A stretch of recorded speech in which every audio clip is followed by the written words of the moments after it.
नागरिक समाज को महत्वपूर्ण मानने की बात है, घटना चक्र में भी गलत दिया है। इसका उत्तर सही होगा स्वेच्छा। दबाव समूह जो है, ठीक है, दबाव समूह जो है वो अपनी स्वेच्छा से काम करते हैं। ठीक, दबाव समूह अपनी स्वेच्छा से काम करते हैं, जबकि सरकार, ठीक, राज्य या राजनीतिक दल ये किससे काम करते हैं? ये बाध्यकारी कार्य करते हैं। ये बाध्य है, दबाव समूह बाध्य नहीं है, केवल अपने हितों से जुड़ा है। और अपने हित से जुड़ने का मतलब है कि दबाव समूह किससे कार्य करते हैं? स्वेच्छा से कार्य करते हैं। घटना चक्र में भी इस प्रश्न का उत्तर बाध्यकारिता दिया है। घटना चक्र में भी इस प्रश्न का उत्तर बाध्यकारिता दिया है। लेकिन इसको एक दिन मैंने शाम को रात वाली क्लास जो 9 बजे है उसमें भी इसको कराया था, लेकिन चूंकि उसमें विवाद आया, मतलब असहमति आई, तो मैंने उसका ध्यान दिया, क्योंकि फोन भी आया और फोटो भी खींच के आया घटना चक्र का। और ये आपकी सक्रियता बहुत अच्छी लगती है मुझे। किसी प्रश्न पे आपको ऐसा डाउट हो तो आप मुझे जरूर स्पष्ट करें। लेकिन फिर मैंने ना तो घटना चक्र देखा, ना दूसरी कोई वो देखा, मैंने कंसेप्चुअल किताबें देखी, वहां से यह स्पष्ट हुआ कि दबाव समूह स्वेच्छा से काम करते हैं और सरकार, राज्य और राजनीतिक दल बाध्यता पे कार्य करते हैं। बाध्यता पर, किस पर कार्य? बाध्यता, शब्द समझिए, बाध्यता पर। ठीक, आयोग कौन माना? ये भी हमें आयोग स्वेच्छा माना, हमें लगा उस प्रश्न को कह रहा है, आयोग स्वेच्छा ही माना है। दबाव समूह ऐच्छिक है, जबकि राजनीतिक दल की सदस्यता क्या हो जाती है? उस एरिया में अनिवार्य हो जाती है। बाध्यकारिता समाज, क्योंकि समाज के पास नैतिक बल, जबकि राज्य की बाध्यकारिता क्योंकि उसके पास पालन कराने के लिए कानून है। बिल्कुल सही, आयोग स्वेच्छा ही माना है, आयोग स्वेच्छा ही माना है। ठीक, क्योंकि ये प्रश्न है असिस्टेंट प्रोफेसर का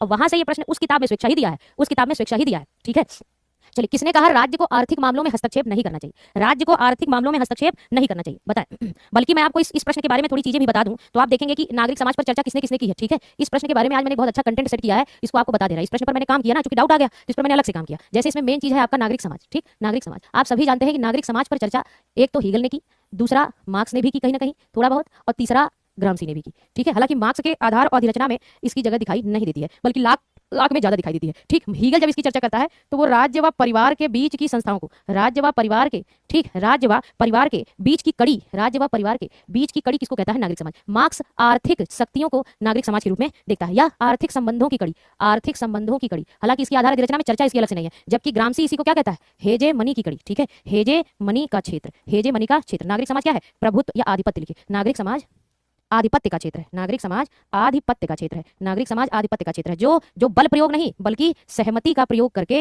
राज करता है। सहमति का प्रयोग, ये बल प्रयोग नहीं करता, ये किसका प्रयोग करता है? सहमति। सबसे बड़े विचारक जो नागरिक समाज के हैं वो ये दोनों हैं, सबसे बड़े विचारक नागरिक समाज के ये दोनों हैं। ठीक है, हाँ, नागरिक समाज शब्द सिसरो ने दिया था, जॉन लॉक बढ़ाया, चरम पर हीगल, मार्क्स, ग्रामसी पहुंचाया, कोई दो राय नहीं। अब इसमें लाक ने राज्य को ही ट्रस्ट और नागरिक समाज कह दिया था। दिक्कत यही है, लाक की बात जब आती है संतोष, तो लाक ने ना नागरिक समाज को राज्य के रूप में देखा था, राज्य को ही नागरिक समाज, सिविल सोसाइटी कह दिया था। दिक्कत इस बात की है। अन्यथा हीगल ने राज्य और परिवार के बीच की कड़ी, यानी राज्य और समाज के बीच जितनी संस्थाएं हैं वो सब नागरिक समाज है। मार्क्स ने तो आर्थिक संबंधों की कड़ी मान लिया, लेकिन ग्रामसी ने इसको आधिपत्य का क्षेत्र कहा, हेजेमनी का क्षेत्र कहा। ये बिना बल प्रयोग किए हम पर राज करते हैं, सीधी सी बात में कहूं, बिना